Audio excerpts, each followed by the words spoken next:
तो जब आप बीज बो देते हो तो आपको उस वक्त भी उसका ध्यान रखना पड़ता है कि कहीं ऐसा ना हो कि बहुत ज्यादा बारिश हो जाए तो बीज कहीं बह ना जाए। फिर अगर वो बीज में से अंकुर फूट गया तो तब भी वो कंडीशन नहीं है कि आप उसको छोड़ दो उसके हाल के ऊपर। अभी भी आपको देखना पड़ेगा, देखभाल करना पड़ेगा, उसकी हिफाजत करना पड़ेगी कहीं वो बह नहीं जाए। अब वो पौधा बन गया तब भी आपको देखभाल करना है, क्योंकि पौधे भी जो उखड़ जाया करते हैं, पौधे भी अब धीरे धीरे उसके बाद एक वक्त आएगा कि वो झाड़ बन जाएगा। अब वो पौधा नहीं रह जाएगा, वो झाड़ बनने लगेगा। अब जब वो झाड़ बनने लगा तो अब आप उतना ध्यान देने नहीं जाते, क्योंकि आपको पता है कि अब वो नहीं गिनेगा, अब तनावर दरख्त बन गया है वो।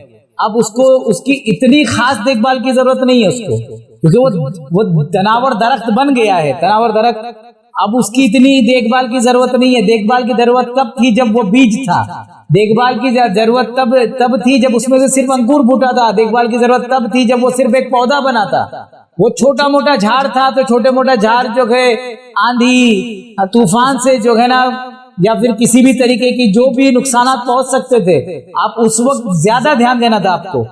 और जैसे ही वो तनावर दरख्त बना तो तनावर दरख्त बनने के बाद फिर आपको अब उतनी खास तवज्जो देने की जरूरत नहीं है। अब वो दरख्त फल देने वाला दरख्त बन गया, इतनी खास जब एकदम आपको उसके ऊपर कौन इतना ध्यान देता है। जब पूरा झाड़ बन गया फल देने वाला है तो इतना ध्यान देते हैं, फिर वो थोड़ा मोड़ा हल्का फुल्का जो ध्यान दे दिया जाता है वो दिया जाता है। बिल्कुल इसी तरीके से आप जब तक बीज हो आपको पीर की जरूरत है, पीर की देखभाल की, पीर की तवज्जो की, हर चीज की आपको उतनी ही जरूरत है। कहीं दुनिया की आंधी तूफान तुम्हारे बीज को बहा न ले जाए। ठीक है, कोई बात नहीं, अभी आपको तरीका समझ में आने लगी, आपका कुछ अंकुर फूटा है, आपको तरीका समझ में आने लगी, नुक्ते समझ में आने लगे हैं। अब भी नुक्ते समझ में आने लगे तो खत्म थोड़ी ना हो गया, अभी भी जारी है, अभी भी आपको हिफाजत की जरूरत है। अब और आगे आप बढ़े और फिर आपके अंदर अहवाल का पौधा भी आया। अभी नुक्ते समझ में आ रहे थे, तरीकत जो है दिमाग तक आ रही थी, अब कुछ अहवाल आने लगे, लेकिन अब वो अहवाल ठहरे थोड़ी ना है। वो अहवाल जो है वो आ रहे हैं और आपको अभी आपको उसके ऊपर पकड़ नहीं है। तो अब आप पौधे हैं, अब आप छोटे मोटे झाड़ बन रहे, तो अभी भी आपको देखभाल की जरूरत है। लेकिन एक वक्त ये आएगा क्या आप तनावर दरख्त बन जाएंगे पीर की सोहबत में रहते रहते। फिर वो आपका सब्र का, इस्तेकामत का, आपका ज़र्फ का मादा जो है वो एक तनावर दरख्त की तरह मजबूत हो जाएगा। और जब मजबूत हो गया, अब वो कैफियत जो पीर के पास बैठने के बाद आपको वहां आती है।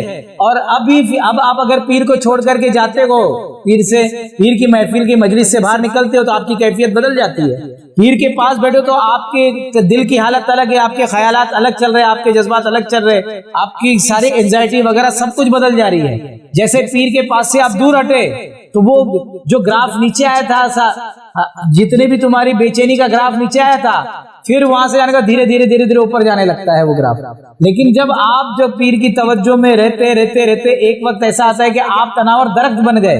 अब जो कैफियत पीर के पास आएगी वो कैफियत फिर जाएगी नहीं, फिर वो कैफियत वो बाहर भी ठहरेगी। वो आप जहां जाओगे वो लेके जाओगे, गोया आप वो दरख्त बन जाओगे जो फल देने वाला दरख्त है। अब आप वो दूसरे को भी वो बांट सकते हो। तो बात ये है कि ध्यान देने की असल जरूरत क्या है कि पीर की सोहबत की हमको जरूरत है। किसकी अशद्द जरूरत है? पीर की सोहबत की। पीर की सोहबत कहते ना, एक जो माली होता है वो बाग की देखभाल करता है, तो बाग जो है ना वो खूबसूरत से खूबसूरत तर रहता है, खूबसूरत से। हाँ, वो देखना पड़ेगा, उसको देखने के लिए कोई तो चाहिए। बीज की देखभाल कर रहा था इसलिए बीज को बहने नहीं दिया, उसने उतना पानी नहीं आने दिया, उसके लिए बांध दिया, किस तरीके से उसको जो करना था सब कर लिया। पौधे की हिफाजत की, क्या खाद देना था, क्या पानी देना था, कैसे धूप से हिफाजत करनी थी, कितनी धूप चाहिए, कितनी नहीं चाहिए, कितनी हवा चाहिए नहीं चाहिए, उसके लिए कभी जाली बांध दिया, कभी क्या किया, तरह तरह से जो है। तो जो हिफाजत करने वाला है, जैसे किसान वो कर रहा, वैसे ही पीर भी जो है मुरीद के अहवाल की हिफाजत में लगे रहता है। कभी कभार वो उसके ऊपर कड़वी दवाएं मारता है, लेकिन अब वो बोलेगा ये कड़वी दवा है, लेकिन वो कीटाणु भगाने के लिए थी, जिन कीटाणु की वजह से उसको दीमक लग सकता था, जिसकी वजह से वो खराब हो सकता था, तो वो कभी कभी दवाई भी मारता है। तो पीर की सोहबत की लेकिन अशद जरूरत है। आपके अहवाल आएंगे पीर की बारगाह में, आप जो भी कर रहे अहवाल आएंगे, लेकिन उसको ठहराने का वो उसके लिए क्या करना, वो ठहरते क्यों नहीं है? हाँ, ठहरते इसलिए नहीं क्योंकि अभी कमजोर है, अभी इतने तनावर दरख्त नहीं हुए, वो अभी वो बड़े बड़े जो बड़े बड़े ट्री नहीं बने हैं। जब वो एक तनावर ट्री बन जाएगा तो फिर वो ठहरेगा, फिर थोड़ी ना वो पौधों की तरह इधर उधर डुलमुल हो जाएगा या आंधी तूफान से उड़ के गिर जाएगा। अब ऐसा हो रहा है कि अब आप निकलते हो तो ये ऐसी आंधी और तूफान दुनिया की आती है कि जो कुछ भी नशा चढ़ा रहता है उड़ जाता है, जो कुछ भी कैफियत तारी हुई रहती है वो उड़ जाती है। लेकिन अब अगर इसके उलट में, इसके सुलट में अगर आप पीर की सोहबत इख्तियार करते रहे, थोड़ा बहुत हिलेगा लेकिन पीर की सोहबत में आदत फिर कायम हो जाएगा। कायम होते होते होते फिर एक टाइम आएगा कि वो ठहरने लगेगा वो। हाँ, और जिसके अंदर वो कैफियतें ठहरती हैं उनको मालूम पड़ता है कि मेरे अंदर पहले ये कैफियत मुझ में नहीं ठहर रही थी, लेकिन आज मुझ में ठहर रही है। पहले मुझ में ये बात नहीं रुकती थी, अब मुझ में ये बात रुक रही है। तो हुआ क्या, वो सोच रहा है, वो सोचेगा कि मैंने ये किया, मैंने वो किया, मैंने वो किया। नहीं, वो पीर की बारगाह में आते आते आते वो आ रहा था, वो कैफियत आ जा रही थी, वो ठहरा रहा था। लेकिन अब इतना आ रहा, इतना हो गया कि अब वो चीज जो है बोलते हैं ना, इल्मुल यकीन से ऐनुल यकीन तक आ गई और बातें अभी वो चल रही है, उसके अंदर ठहराव आ रहा है वो। तो पीर की सोहबत अशद जरूरत है।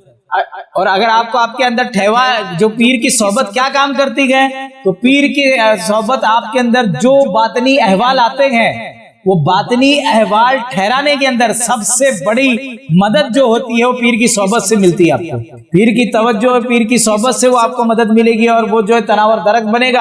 अगर बन गया तो फिर आपको प्रॉब्लम नहीं। तो मौला आप पीर की सोहबत समझने की तौफीक अता फरमाए।